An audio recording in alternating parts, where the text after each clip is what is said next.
Great, thank you. Good evening, members of council, ladies and gentlemen, staff. I see that we have quorum, and I call this regular meeting for February 6, 2017 to order. It has been moved by Councillor Junkin that the agenda for the February 6, 2017 meeting of committee be adopted as circulated. I do have a motion and amendment by Councillor Accursi that we deal with item 422, which is a request under the Development Charges Act first, so that we can consider that matter. Members of the community are here and are anxiously awaiting to hear how council deals with that matter. So I'm going to call the question on that amendment. All those in favor? Any opposed? That amendment carries. Are there any other changes to the agenda as amended? There being none, I call the question. All those in favor? Any opposed? That motion is carried. Thank you. The next item is disclosure of pecuniary interest in the general nature thereof. That is any conflicts of interest that any members of committee may have. Are there any conflicts of interest? No, Mr. Mayor. No, Mr. Mayor. Can that be so noted? Thank you. As per the agenda, the first item that we're dealing with is item 422, a request under the Development Charges Act, and it's been moved by Councillor Durley.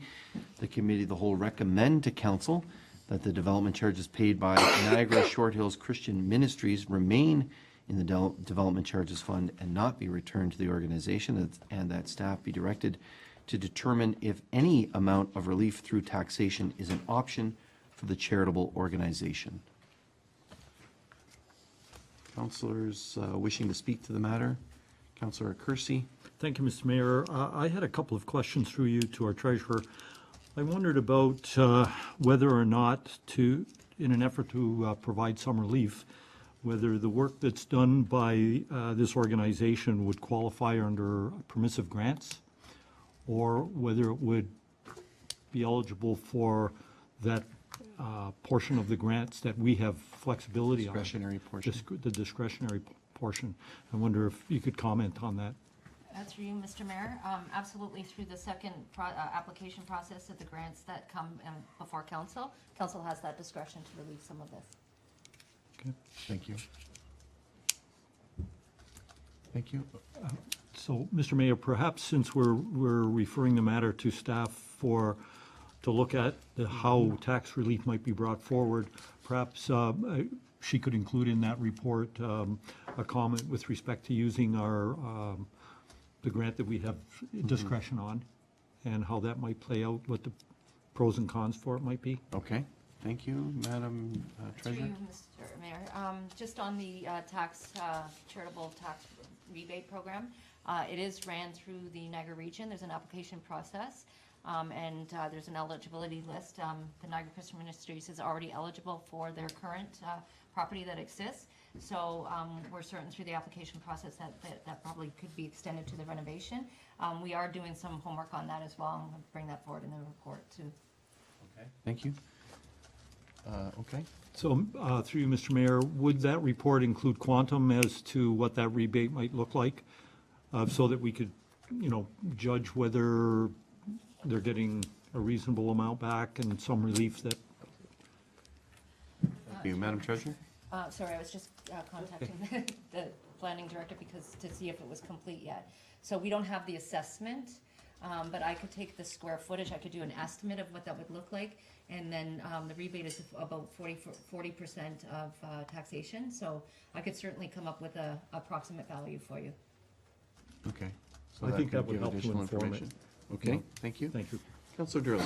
Thank you, Mr. Mayor. I'm just wondering through you, is this property or any part of this property used as a place of worship? Madam Treasurer. Yes, through you, Mr. Mayor. I don't believe it is.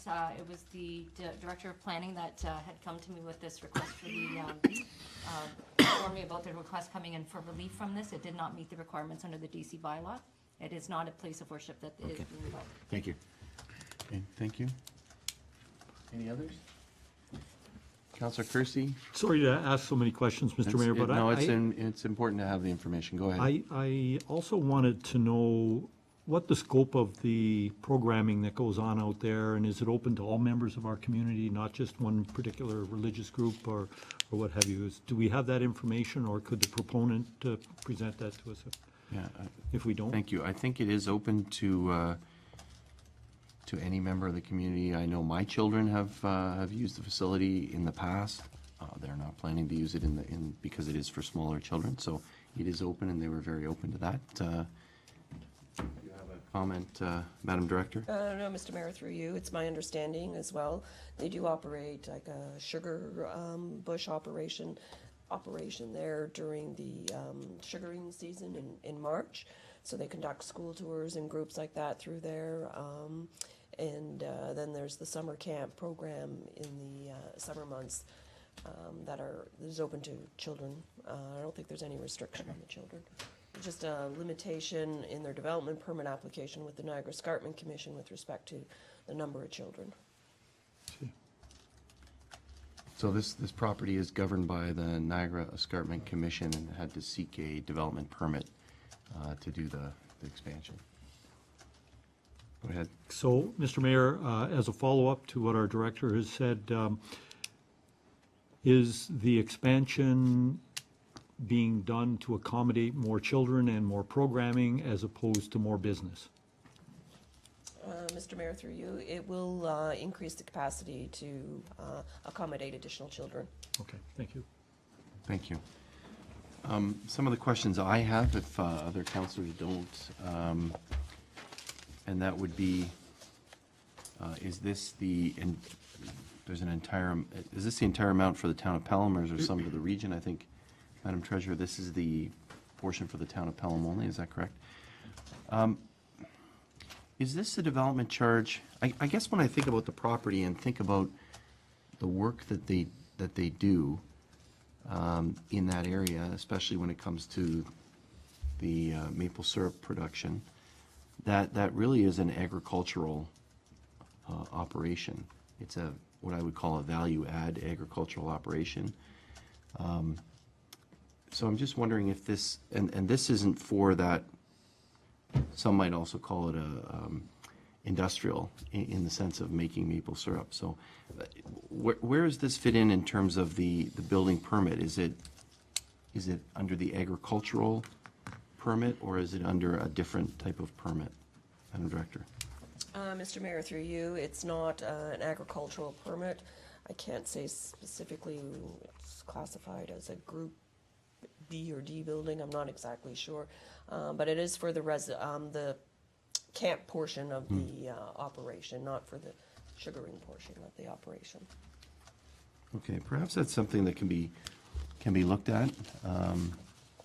In that, is that the correct classification for the development charges?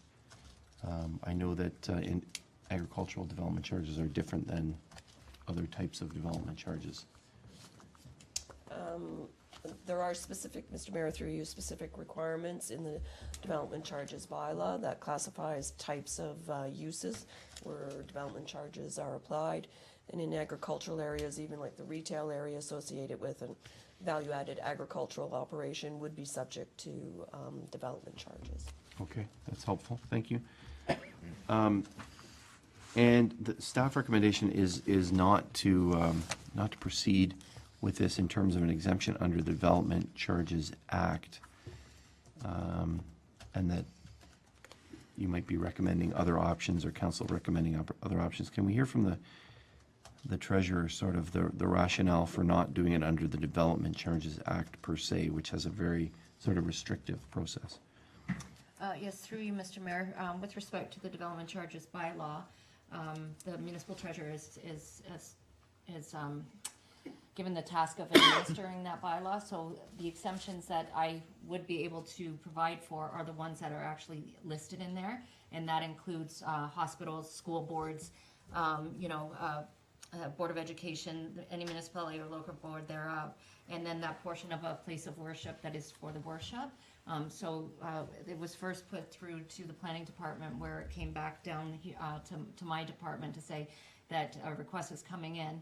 Knowing that I can't be the one to approve that request, I knew it would have to come to council. So the recommendation is based on all of the work that we're doing with respect to the development charges funds for the next several years, in light of the amount of reserve funding we need to balance out the community center and the additional capital works projects. It was thought of looking at other avenues for granting this Okay. and providing more of a rebate on those avenues, and not to touch the DCs and start a maybe precedent-setting application process whereby, you know, with 36 other charities in-house, that could significantly impact the reserve funds. Okay? That's helpful. Thank you for clarifying that. So the motion before us at this point in committee is that staff be directed to determine if any relief amount through taxation is an option for the charitable organization. Councillor Kersey, is that broad enough to include, in your estimation, the discretionary fund, or do you think we need to add, including the permissive grant program? I prefer you perhaps? to add that. Okay. So Councillor Kersey will add that, including the permissive grant program? Right. Including the town's permissive grant program?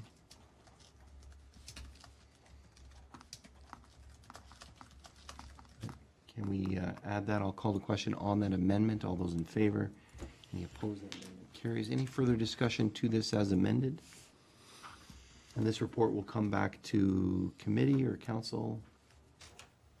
Madam Treasurer? It can come back to council on the 21st. Okay. Thank you. Anyone else? Call the question on the motion as amended. All those in favor? Any opposed? That motion is carried. Thank you. So that'll be coming back on the 21st of February, and that report will be public the Friday before, so you can review it and see what you think about it. So thank you very much for being here this evening, and we look forward to this matter being discussed further. Take care. It's been moved by Councillor Kersey. Now back to the department reports. It's been moved by Councillor Kersey that Committee of the Whole receive the Committee Planning and Development Report with regards to East Fenwick Secondary Plan Terms of Reference, and the committee recommend that Council approved the attached terms of reference. Questions or comments? I'm going to start it off. Madam Director, I was surprised to look at the maps that were included. Thankful they were there, but surprised when I looked at the maps that they actually were a larger area than I thought. They include Sunset Drive, Elder Crescent, and some lands along Balfour, I believe. Although maybe they don't, but no, they do include lands along Balfour. And that's different than the official plan as I looked at it. Any comment on why including Elder Crescent and Sunset, which do not have municipal services? Mr. Mayor, through you, it's exactly that reason, because they don't have municipal services, that we wanted to bring them in into the secondary plan area. Part of the secondary plan will be looking at the overall servicing area of that entire area. They are in the urban boundary. It is policies in our official plan as well as the regional's official plan that lands within the urban boundary be serviced. So in order to make them part of the overall servicing strategy of the secondary plan, that's why they've come in. Okay, I think that might, I don't know, that's sort of different than the direction we're going. I understand what you're recommending. It'd be interesting. I'm sure we'll find out what residents in that area think of that. I'm sure there will be lots to say about it. All right, thank you. Others? Councilor Rivak? Thank you, Mr. Mayor. As long as we're on the map, I note that to the south, we've got both sides of Welland Road, but to the north, only one side of Memorial Drive. Is there a reason for that? Yes, Mr. Mayor, through you. The Welland Road is following the urban boundary as delineated in our official plan and the regional official plan, as is the one side of Cream Street and the one side of Memorial Drive. That's the limits of the urban boundary for Fenwick. Okay, thank you. Thank you. Others? Other parts of the report? Okay, I had a couple more questions, if it's okay, and then we'll see if councillors have questions. The terms of reference talk about a charrette and a public meeting. Is that the way in which we're going to to get that public involvement? Is there a possibility for an open house, or is that left open-ended depending on sort of the reaction and where we're at with things? Maybe the director can comment. Yes, Mr. Mayor. So we're asking that the consultant team certainly provide for a fairly robust public consultation program. And one of those things is to have a community charrette. We anticipate that also throughout the process there will be probably a series of open houses. There will be a requirement to do an open house in any event under the Planning Act. There's also the requirement for a statutory public meeting under the Planning Act. But we're, hoping that the consultant will identify additional public consultation processes. We've also indicated that we have the ability to utilize Right. Place Speak Okay. as a communication and consultation tool. So those are just items that we had identified in the terms of reference, kind of as a bare minimum, and then they can, the consultants will be putting forward to us what they would envision a consultation program to be. Okay, thank you. Appreciate that. The report does reference the downtown master plan. And I know that when we were doing the East Font Hill secondary plan, one of the things that helped, and I think really more the master plan for the town's lands and the Allen Group's lands, was looking at it not solely on that specific area, but really also looking at it from I don't know if it's 10,000 or 30,000 feet, whatever that is, and really looking at the connectivity with the downtown and other parts of the community. I don't see a reference here. Does that need to be referenced in this document, or is that part of the design charrette? Mr. Mayor, excuse me, through you.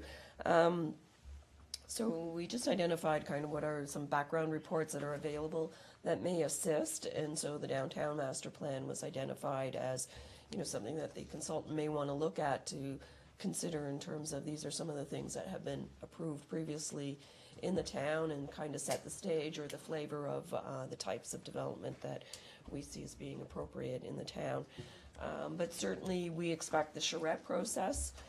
The first stage of the terms of reference talks about, this data finding and researching and identifying all your constraints and opportunities. And through that will be, connectivity will be one of those things. Active transportation will be very important. And so you start to map that and layer it all on top of each other. Okay. And when we go to the charrette, we will have that information so that the charrette process will layer all of that information down. And you start to then be able to see, okay, we've got pockets of open space here and woodlands and wetlands, and then we have areas that could be developed. How do you make, those areas connect to those open areas? How do you make it connect to the rest of Fenwick? How do you make it connect to the broader community? So it will be, there will be some of that very high-level work, as well as some of the more detailed drilling down work. Okay, that's great. Thank you very much. Those are all my questions. I appreciate council's latitude. Any further questions or comments from members of council? Councilor Kersey. Thank you, Mr. Mayor. I had one question. It's not all that earth-shattering. When I read through this, I wondered whether on the steering committee there would be any advantage to have one of our able-bodied council reps from Fenwick sit on there to act as informing the process from a Fenwickian standpoint. I don't know how anyone feels about that, but Can you talk about the steering committee, please? Mr. Mayor, certainly we're open to that if that's something that council desires. Happy to have that perspective at the table.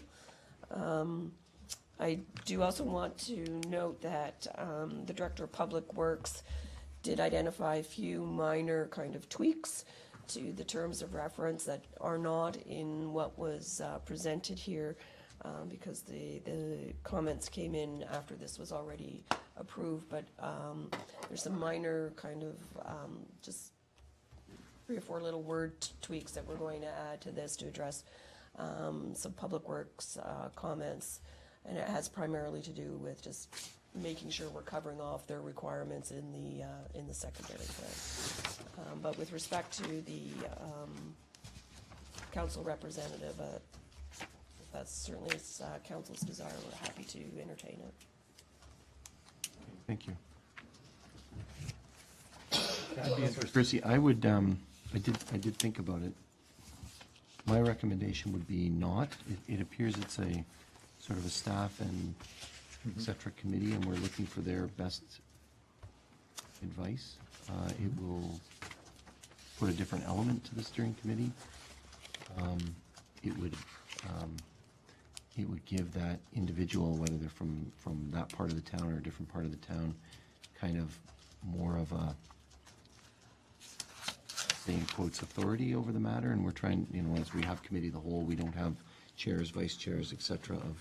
So I would be, and you know, when we moved to other committees, we had those members as ex officio, except for very, very important committees, like the oversight committee. So, for what it's worth, my recommendation would be not to do that. Council could always add a representative should it find that there's something deficient in the work that's being done, or a different way in which the work should be done in the steering committee. But my recommendation would be not to do that at this point. Look forward to council colleagues' comments for the councillor. My only thought was that, that they would obviously be ex officio, and that they would prove to be a liaison back to council and also to the community, and it might be helpful. If the rest of council doesn't feel that way, it's not something I'm gonna lose sleep over, so. Okay, thank you. Okay. Any others to that? Thank you, Mr. Mayor. Just for clarity, I think when it talks about comprised of representatives from the town, region, and Niagara Peninsula Conservation Authority, that was town staff, Correct. right? Okay. I concur with your comments, Mr. Mayor. Okay, so we'll leave it at that? Yep. Okay, thank you, good. Others? All right, so pending those other additions or changes that the Director of Public Works has suggested, it has been moved that Committee of the Whole receive this report, and the committee recommend council approve the attached terms of reference. Going to call the question. All those in favor? Any opposed? That motion is carried. Thank you. It's been moved by Councillor Junkin that Committee of the Whole receive the Community Planning and Development Report for information that pertains to Rice Road improvements, which is a regional road, and the committee recommend the council support the improvements to Rice Road, Regional Road 54, that are being considered to be undertaken by the region of Niagara in two phases, with the first phase commencing in 2017 and the second phase in 2018, and that this report be forwarded to the region of Niagara for information. Comments or questions?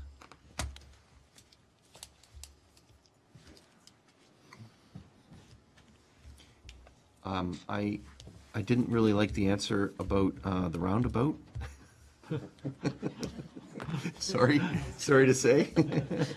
I know it's not your answer, it's somebody else's answer.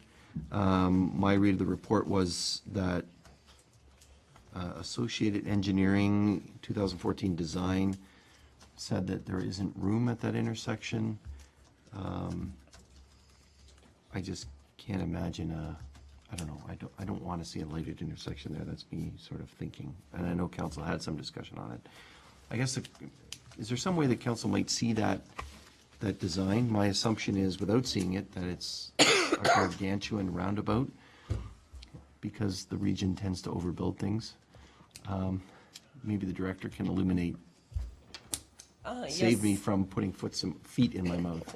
Mr. Mayor, yes, I do have an excerpt from that Associated Engineering report where it talked about the roundabout, and then there was a sample, kind of roundabout, so I can share that with members of council.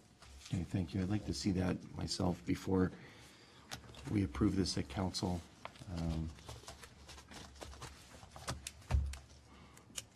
I think sometimes we build these things really, really big. I understand. They don't need to be, and then we complain about speeding, so. And is this using Pelham's process that we dealt with earlier, or not? Mr. Mayor, through you, this is utilizing Pelham's process.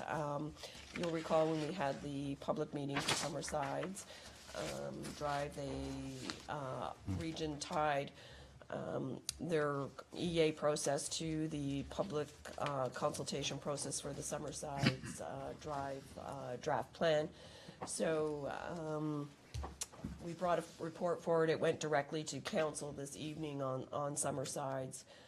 So we're taking this report. We thought there might be some discussion. We would bring it here to committee, and then it'll go to council. Okay, So. great, thank you. Anyone else? Just jumped in there. Anyone else? Okay, look forward to that information coming to us. All those in favor? Any opposed? That motion carries. Thank you, colleagues. Now, we do have the director's report. It's been moved by Councillor Kersey that we receive the report for Community Planning and Development Monthly Report for Information. Questions or comments?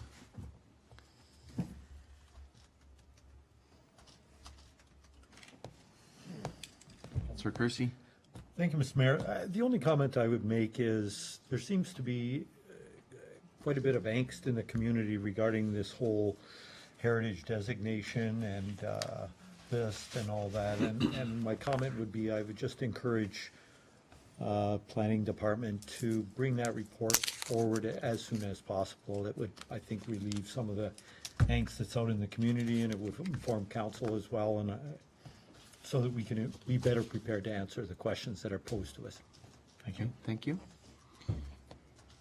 Councillor Durley? Thank you, Mr. Mayor. Just building on that, I think some of the angst comes from the fact that if I have a property that could qualify to be designated, that it's going to cost me a whole ton of money in order to do it. And a lot of people who own properties like this don't feel that they should be pushed into doing something like this. So I think the possibility of obtaining a fund somewhere that would help a person who has a potential heritage property to help with some of the expenses, because some of this could be very expensive, that may tend to ease the angst, if you will, in that, because as we saw in the one situation that came up this summer, a couple of $1 million it would have taken to fix this thing up, and that certainly outvalues the total value of the property. So I think this is something that we have to have a good look at.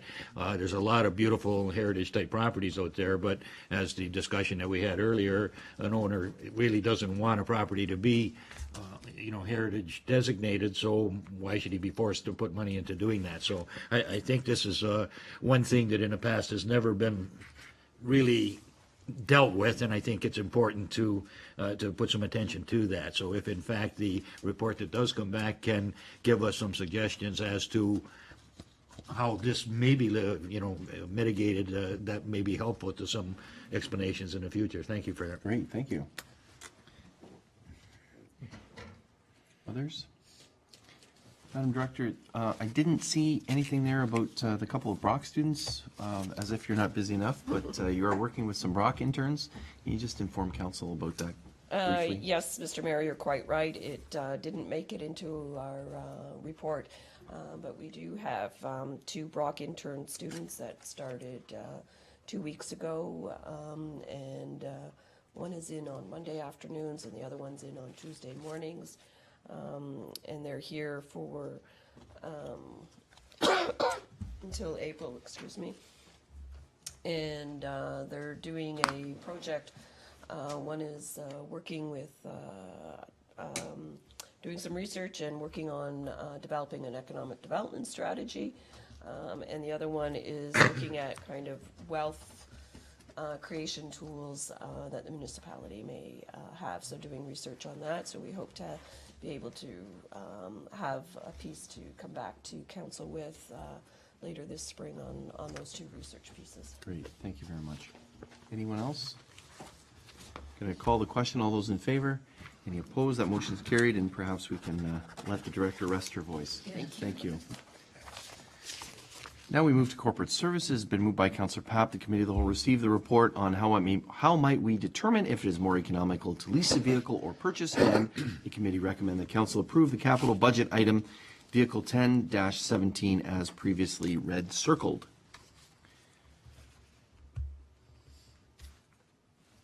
Councillor Rybak. Thank you, Mr. Mayor. Just looking at the spreadsheet component of the analysis, we have a comparison of buying versus leasing. My guess is that there is probably, certainly as leases go, a worst case scenario and a best case scenario as to how costs can be derived. I point to, for example, a note that was made somewhere in this report with regard to costs of repairs, less on purchased vehicles rather than on leased vehicles because you have to go to the dealership, mechanics, and that sort of thing. I don't think that's actually the case. I think go to any mechanic who's certified to work on warranty materials, and so the cost would be a little bit less. So just looking at this, I appreciate the work that went into the spreadsheet, and I can see that this comparison results in the recommended conclusion.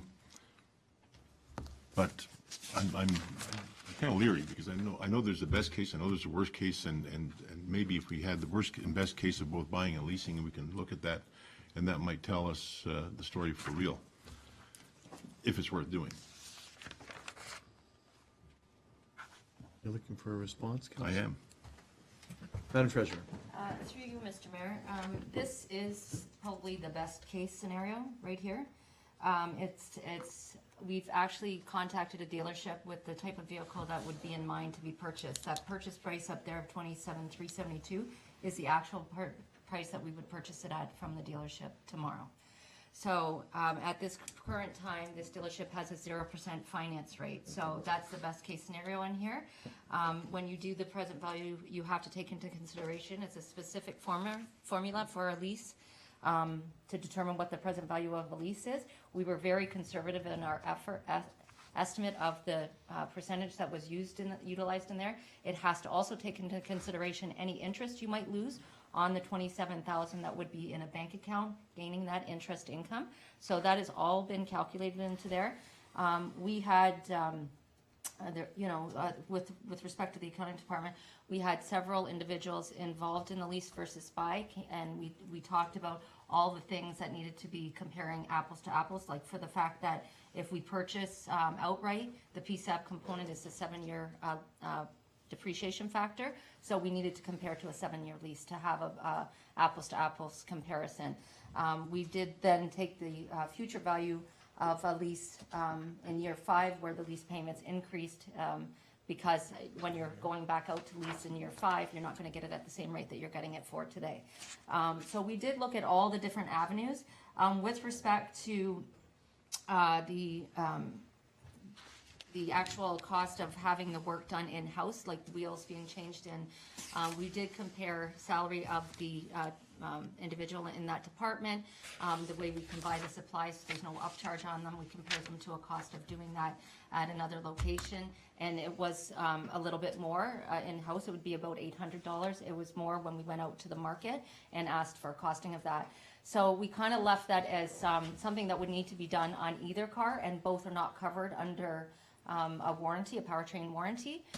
Then we looked at it in year 5. Some of the cars will start to have warranty-related items that are needing to be replaced, that now the warranty is expired.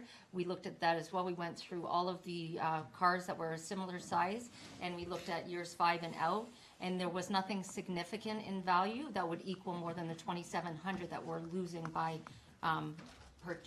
leasing the vehicle.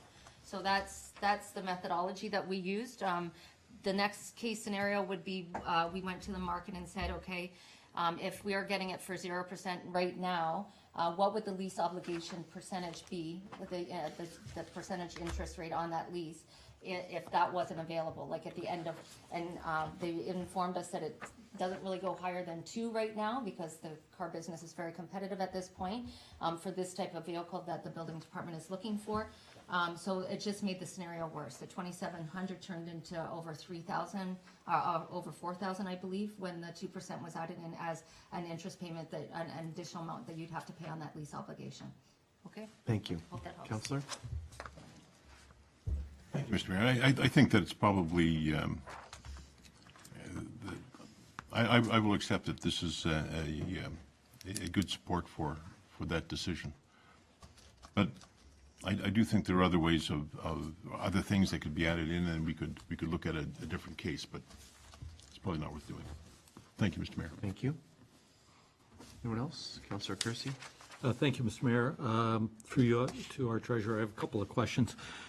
When you took the lease cost, was that an actual lease cost that was given to you by a dealership, including calculating in a residual value at the end of, say, the first 4 years? Through you, Mr. Mayor, it was the actual lease cost given to us by a dealer.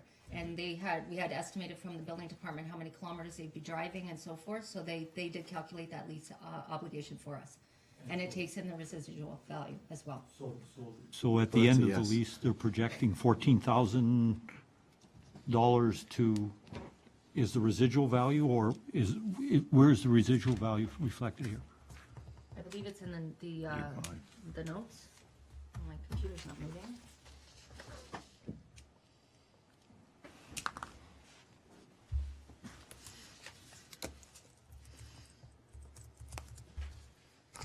No matches found.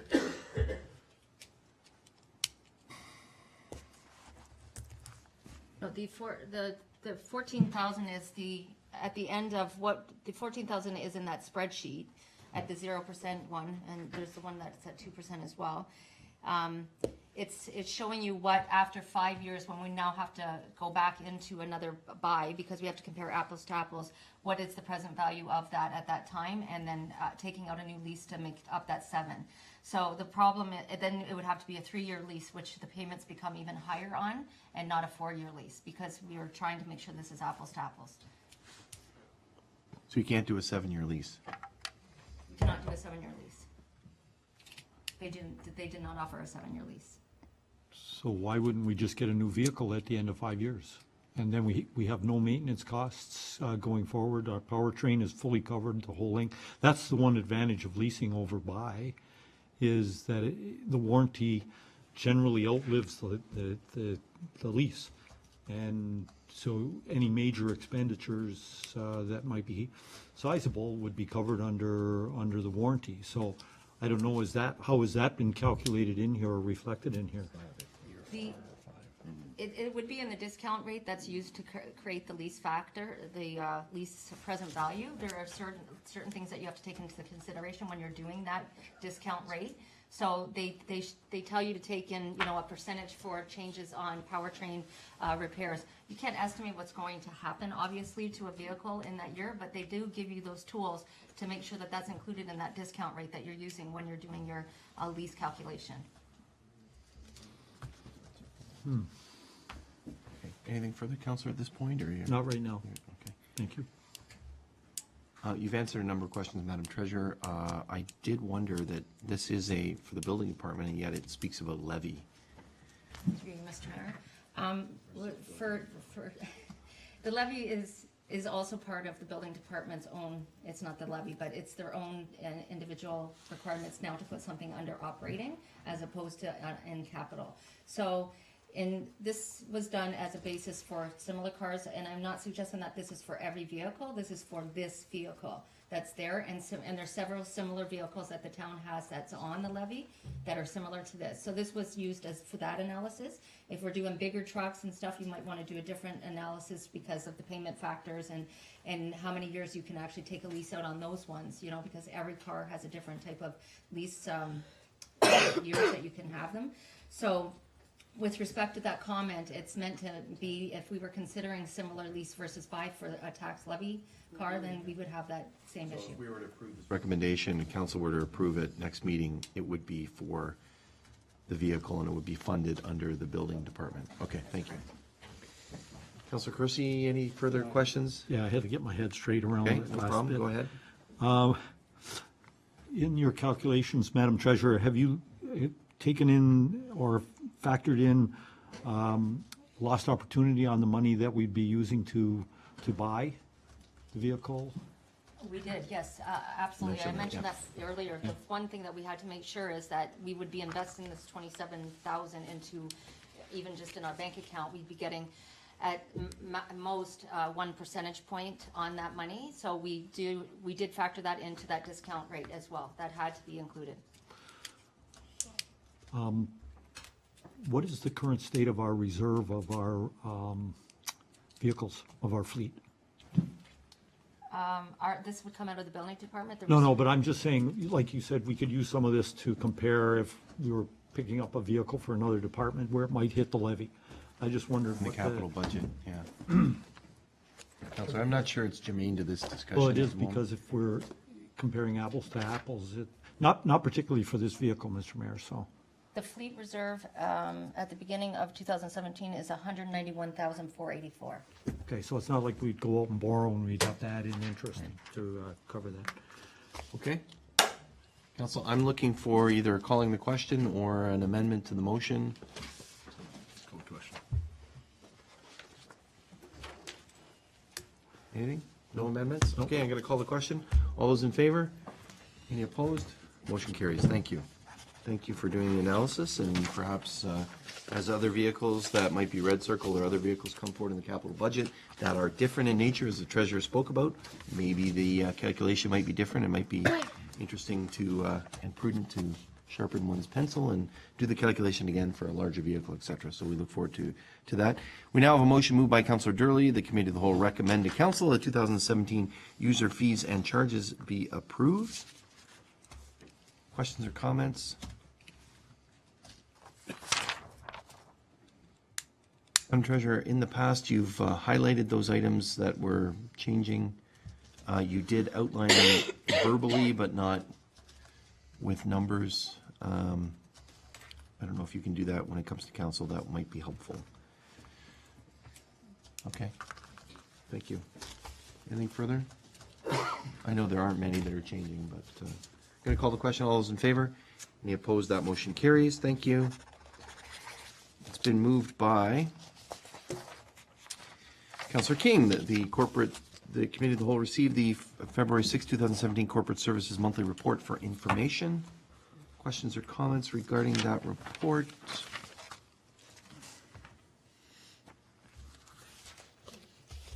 Go to the next. I'm just going to highlight this. Councillor Papp, at one of our previous meetings, you talked about customer service standards. I think it was a budget. There is a working group that's working on that, and we look forward to that group coming forward with their recommendations. Anything further? No. Going to call the question. All those in favor? Any opposed? That motion carries. Thank you. It's been moved by Councillor Riviak that the Committee of the Whole receive the February 6, 2017 Fire and Bylaw Services Monthly Report for information.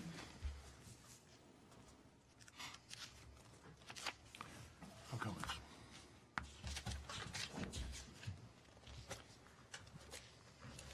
Congratulations to the Fire Chief being appointed by the Ontario Fire Marshal as a Regional Fire Coordinator for Niagara Region.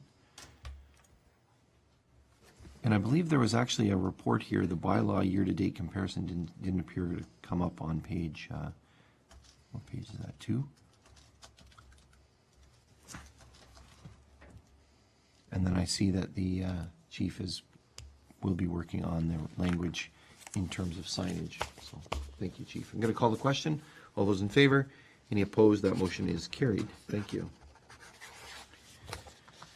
It's been moved by Councillor Riviak that Committee of the Whole receives the report, public concept paper, amendments to total rewards program for management, and that staff write a report dealing how the unrestricted vacation model can be tested in other parts of the organization. It's really the no vacation model. How about the all vacation model? Questions, comments? Here or here? No, that must be here. I guess my question would be, the recommendation doesn't really officially in the language, and I would have to look at this, say that it was a trial for 1 year when it was first approved. The report is recommending that it's not a trial, that it discontinue. I would just ask staff to look at whether we need specific language when this comes to council to say, this is the new policy, or this is the new way we do things. So I just asked you to look at that. Thank you. Councillor Kersey? Thank you, Mr. Mayor. The only thing I wondered about is whether we're comfortable moving ahead with looking at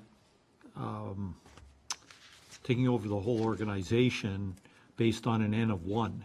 You know, we've had a trial for 1 year, whether we should run the trial for another year and see whether or not the utilization and the uptake of holidays, et cetera, is any different, if we see a pattern that we can be comfortable with. Okay, so the recommendation before us is whether or not we want staff to put a report together on how the unrestricted model can be tested in other parts of the organization. It doesn't mean that we're not approving a test. They're going to come back to us with information.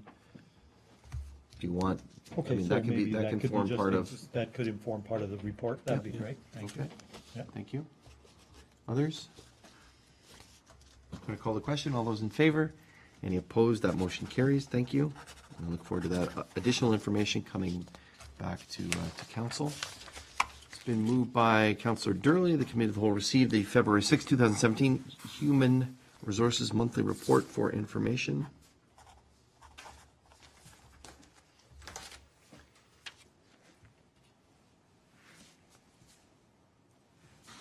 My question here.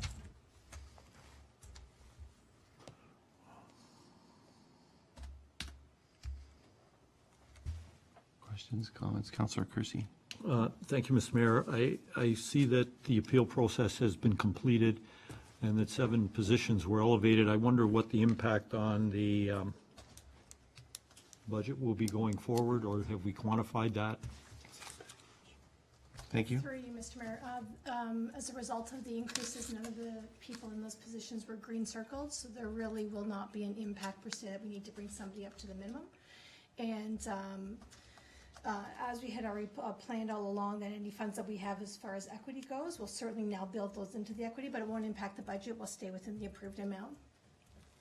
Thank you. Councillor? I'm not sure that I understood the answer. Okay. So is it that by changing their position, vertical position, did we have to make any adjustments on the horizontal position to bring them up to the minimum of that level? And then if they're just at the minimum of the level and they've had multi-years of service, is that going to precipitate another type of appeal? Through you, Mr. Mayor, again, none of the 7 people are below the minimum for the one level up for the salary range. So no, we didn't have to move anybody up automatically in order to get them to the minimum. Everybody is above the minimum, so we're fine as far as that goes. Yes, the equity issue is an issue. And where those folks fall out in their new pay grade, I can't tell you offhand, but again, this is something that, based on the budget that council gave us to work with, we're gonna make sure that we move people through their merit and whatever equity we can give them, get them to the market range as quickly as we can. So is it an issue? The CAO and I still have to review and go through the documents to determine how we are allocating those funds. I'm gonna make my recommendations to him in the next day or two. I've been playing with the amounts. I don't think anyone's gonna come out being exceptionally unhappy. I think we're gonna be able to give equity adjustments to the folks that are following at the lower end. And I think they'll see that this is a step forward and we're gonna get them to where we need to get them as quickly as possible. Thank you. I'll be Councillor? interested to see that report and to know that our staff are happy with their position based on the equity adjustment. I think that's a contingent liability out there for us. Okay, thank you. Yeah, it sounds like, well, before we judge it to be that, I think we'll look forward to information. I did mention the CAO that perhaps council could get a informational update on this, because we saw it one way, now it's changed a little bit. So it might be prudent to see what it looks like after you've had the recommendation, what that looks like. Definitely. Okay. And just through you, Mr. Mayor, just to offer some clarity, someone cannot appeal what their salary is. They can certainly appeal their grade, but if they're unhappy with their salary, that's not something that they can appeal. Okay. Can they not take the matter to the labor board? They really, I don't know what issue they would bring to the labor board. We've been paying them fairly. If we stayed with our old process, we paid them fairly. We haven't looked at the jobs in a while, so we were paying below market in some situations, as in these positions that have raised substantially in their pay grades. We were paying below market. It was still a fair compensation in that we were paying above the minimum wage. So did it allow us to retain staff? No. So now we feel, again, with this new process, we're leading the market, we're in a good place. If folks are unfair, we're gonna try to get them to market or feel that it's unfair, we're gonna get them to market as quickly as we can. And we've had some of these conversations with staff already who have brought their concerns to me and to their directors already. So people are certainly sitting back and waiting to see what happens, but, there's no, it's settled. I mean, the people feel settled right now. I think when they get their merit and their equity letters, there'll be conversations certainly, but I think people will understand. Thank you. Anyone else? So I look forward to that information coming to council so that we can kind of see it. It's a line in your report versus where it kind of fits in, so it'll be helpful to have that. Anything further? Going to call the question. All those in favor? Any opposed? That motion carries. We're losing our audience. We do get into detail a little bit more in committee. Thank you for joining us this evening. Have a great evening. It's been moved by Councillor Papp that Committee of the Whole receive the February 1st, 2017 correspondence from myself to the Niagara Regional Police Service regarding traffic speeds on Hurricane Road between Highway 20 and Pelham Street. Information. This, just to give you a little bit of background, this issue came to light as a result of a phone call, but I have heard, and I'm sure councillors have heard, some significant concerns on Hurricane with speeding.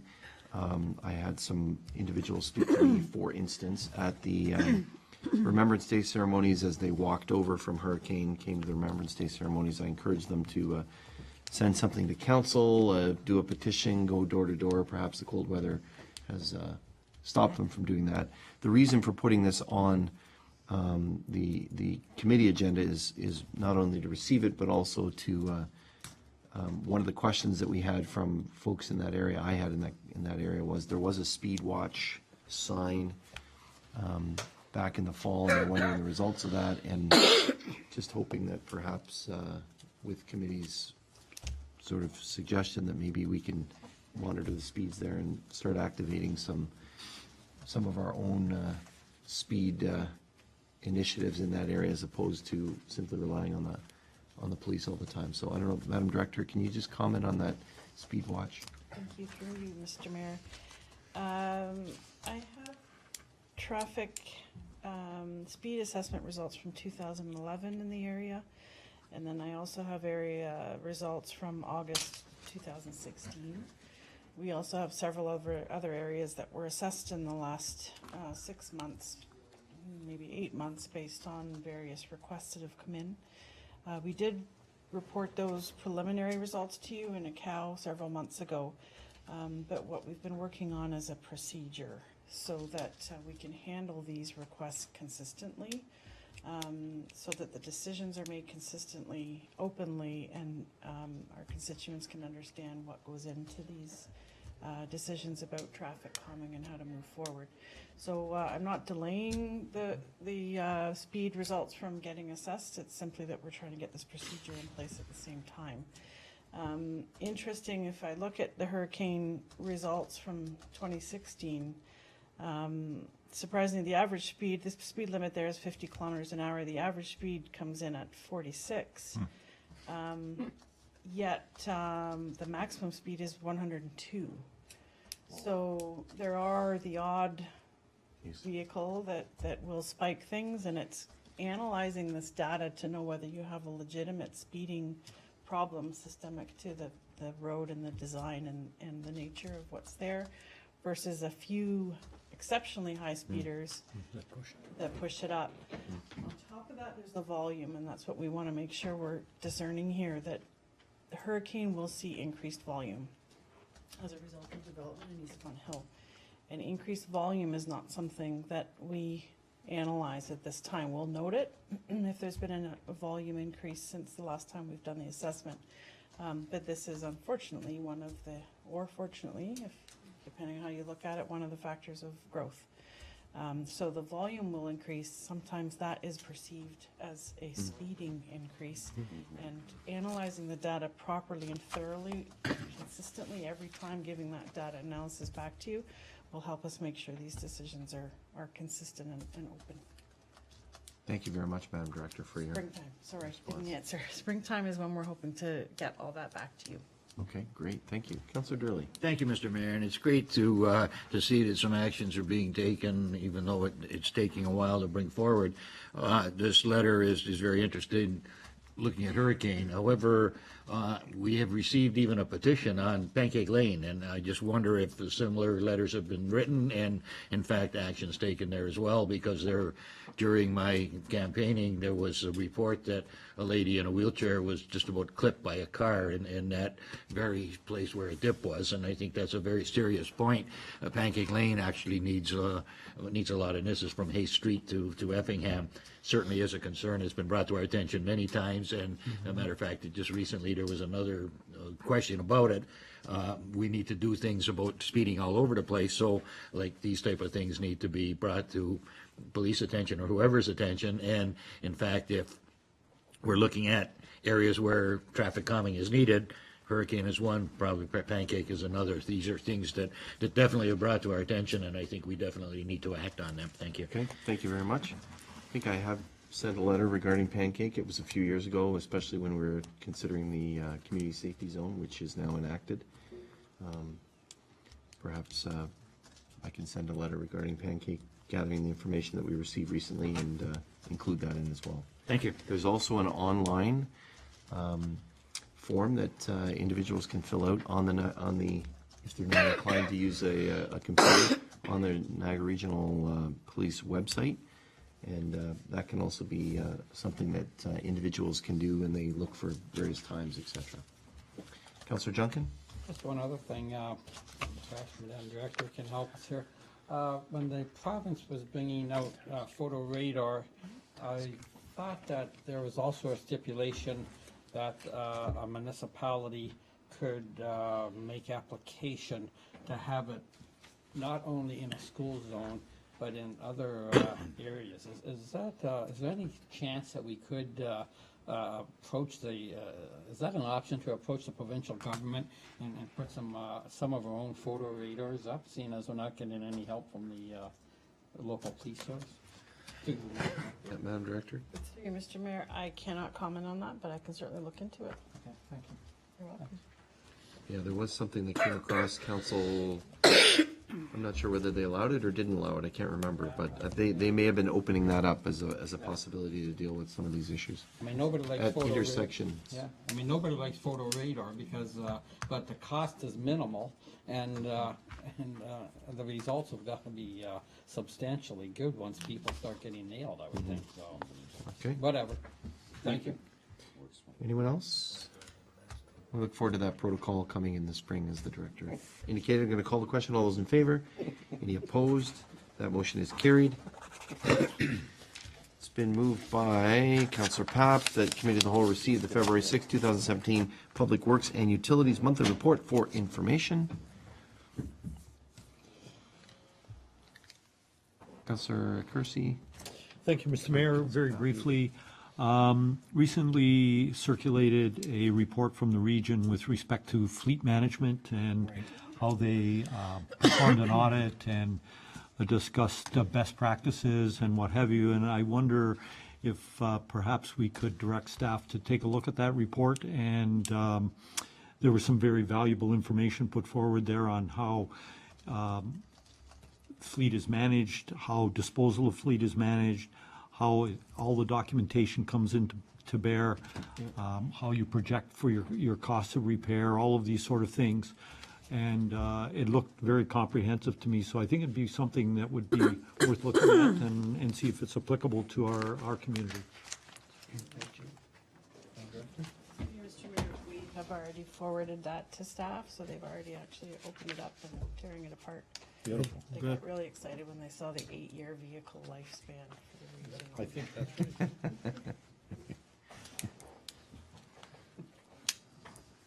Not going to follow lead. Anyways, never mind. I won't say anything about the reason. All right, thank you. Others? Councillor Ribbiak? Thank you, Mr. Mayor. I was very interested to read the story of the relighting of the Fenwick gas lamps. I think staff needs to be congratulated for taking the initiative and applying their more than ample skill to working out what the problem was and fixing it. There is a note, though, that I need to ask about, and that is that I take it from this note that the lamps are operational and, in fact, are operating with cracked lenses or broken lenses. Is that? Are we just ready to go with lenses once we get them? Through you, Mr. Mayor, I understand that some are, yes, but he felt that there wasn't a safety risk, and he might have since this time found a replacement. He did cut some custom glass. Oh, really? He took the time to do that himself for some of the areas, but there might be some that have cracks, not actual broken glass, that I just don't know since the time of this report if he's got them all replaced or not, but I can certainly confirm. Terrific. Thank you. Thank you very much. Thank you, Mr. Mayor. Councillor King? Through you, Mr. Mayor, to the director, if I may. I didn't notice anything in the report with respect to the, NPI getting back to you on the Churchill chairs that have been in the works for, seems like years now. I just heard from them last week, which was why, so I forwarded, MPI wanted to first confirm their poles were theirs, so we had to send that documentation. Then they wanted to have a design drawings of the chairs. So we sent those along after the committee member who designed them prepared those drawings. And then NPI responded to us last week saying that they wouldn't be in support of the 4 metal lag bolts that would be needed to mount the chairs. So they're not opposing to the chairs being mounted in the area or near the pole. They're opposed to the mounting through the pole, needing the pole to support the chair. So those results have come in, and so I still have to send those comments back to the committee member who did the design to see what our next options are. It's just a chair. You'd be surprised how much we've gone through for these, but that's where it's at right now. Thank you, I appreciate that. Thank you, Thank Mr. you. Mayor. Maybe you can let me know and I can raise it at Niagara Peninsula Energy Board meeting just to make sure that the board members know, and so if we can follow up with that. Thank you. Anyone else? Councillor Kersey? Thank you, Mr. Mayor. A one-liner in the report perked me up a little bit, that the engineering design criteria will be coming forward shortly. I've had a few phone calls from some members of the development community being concerned that they thought those design criteria that were presented at the open house were a fait accompli, and I assured them that it wasn't. And so we haven't heard what the feedback was at that time and what have you. So I look forward to that coming forward. Were there any significant recommendations that were brought forward by the community? Through you, Mr. Mayor, there were some heavy red lines for some of the areas, and we talked through them in 2 open house type meetings. What we've promised them is to take those comments, and that's the last of the AutoCAD drawings is being finished now, and then go back to that group for one final check. But most of their comments where reasonable were we had some developers suggesting we don't have requirement for sloped lots for drainage, that since we're on the Came and we're sandy, everything goes through the soil, so why would we slope anything? So those kind of things we had to work through and make sure there was understanding on why we have to have these checks in place and balance risk with the developer needs. I think we've done that to a great degree, and so we're due back to finish that final report back to the group, and then with the final sign off, and then we'll bring it forward to council. Thank you.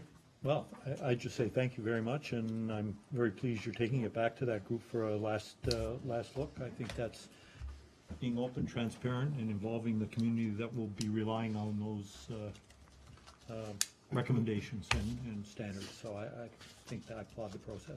Thank you. Thank you, Councillor. Thank you. Others?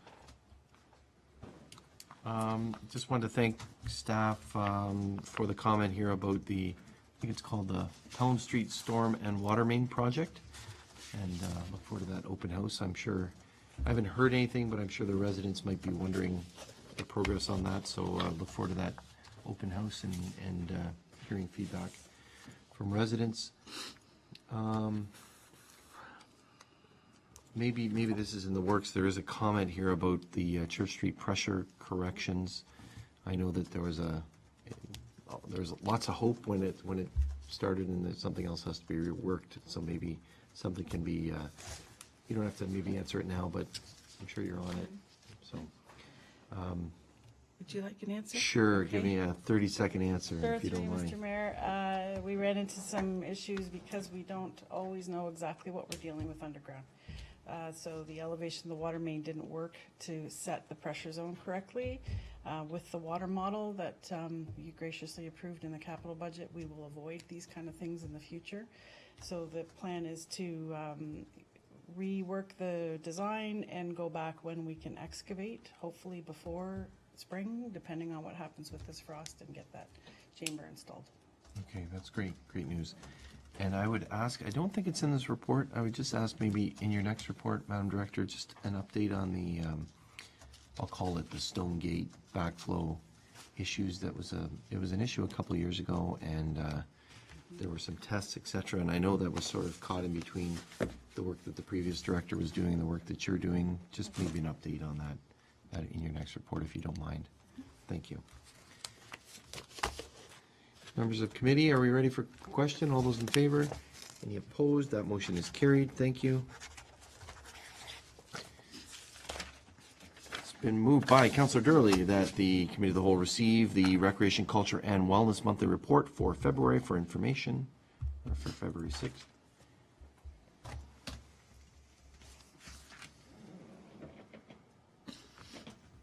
Lots of things, planning for Canada Day, good stuff. All those in favor? Any opposed? That motion carries. Thank you. It's been moved by Councillor Durley. Be it resolved, the Committee of the Whole receive the amendments to the Municipal Elections Act update report, and the committee recommend that Council maintain the existing first past the post electoral model for the 2018 municipal election. The committee recommend that Council directed the Town Clerk to monitor ranked ballot elections in Ontario and report back to Council in 2019, outlining the experiences of jurisdictions that used ranked balloting in their 2018 municipal election. And the committee recommend that Council direct the Town Clerk to continue to explore opportunities that might be implemented for the 2018 municipal election other than ranked ballot voting to enhance the election process and report back to Council on a 2018 municipal election plan. Councillor Durley. Thank you, Mr. Mayor. Reading the reports, and they're quite thorough, actually, and it's, I came to the conclusion that if we look at ranked balloting, it becomes a function of mathematics and statistics rather than a function of democracy, because now a person who has more than enough votes to go through, the excess votes are going to be split up and given to somebody who didn't get enough votes. It just somehow didn't make sense to me. So I certainly will support this recommendation, stay with the first past the post. It may not be the best way going, but in my opinion, it's certainly better than ranked balloting. If a new method comes up that might be better, then by all means. But at this particular juncture, the information that I'm seeing doesn't make sense as far as ranked balloting is concerned. Thank you. Thank you, Councillor. Any others? No. Going to call the question. All those in favor? Any opposed? That motion carries, and we certainly appreciate the very thorough work of our clerk in that area. Thank you. It's been moved by Councillor King that Committee of the Whole receive the February 6, 2017 Clerk's Department Monthly Report for information.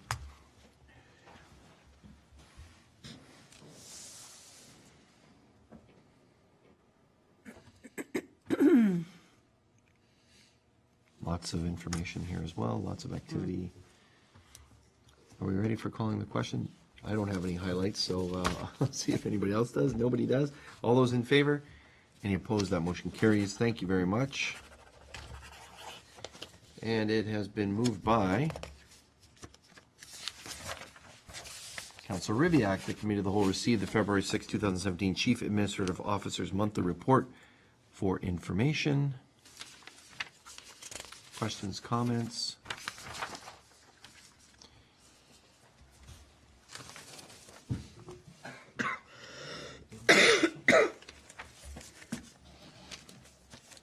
Councilor Junkin. Unfortunately, I can't find it now, but in my notes, I thought I saw somewhere in the CAO's report about arena land projects, working on the arena land project, referring, of course, to the old arena. What is that? When you said the arena land project, what were you referencing? Through you, Mr. Mayor, I was referencing the arena land. Yes. So where it was left was that council, as you recall, in 2016, it indicated that they would consider considering the land surplus, if you will, although Yes. it has not yet been designated, as you're aware. So Okay. the direction was for staff to come back with a report that council would then approve. That would then a report that council would consider, if approved, that would trigger a planning consultation process, a charrette, et cetera, that we I talk see. about working with the neighbors. That report is yet to come, but we are also getting some inquiries, I guess, from people in that area still, wanting to know what's going on. So the answer is, right now, nothing is going on, but it will, I would expect in the coming weeks, months, we'll see a report come, and that would, again, presuming council looks at moving ahead with that, that would then give us the mandate to start the official or the formal planning and the community engagement. So it's just an update to say we're not there, but we're getting there. Okay, good, thank you. Okay, thank you. Others? There being none, I call the question. All those in favor? Any opposed? That motion is carried. Thank you. And it has been moved by Councilor King. The regular meeting of committee be adjourned until the next regular meeting scheduled for February 16th, 2017, following council.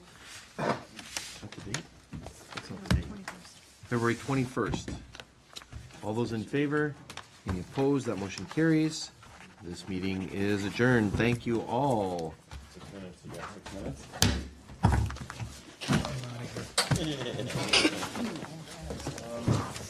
Well, it's been recommended that we perhaps reconvene, postpone the in-camera for a week,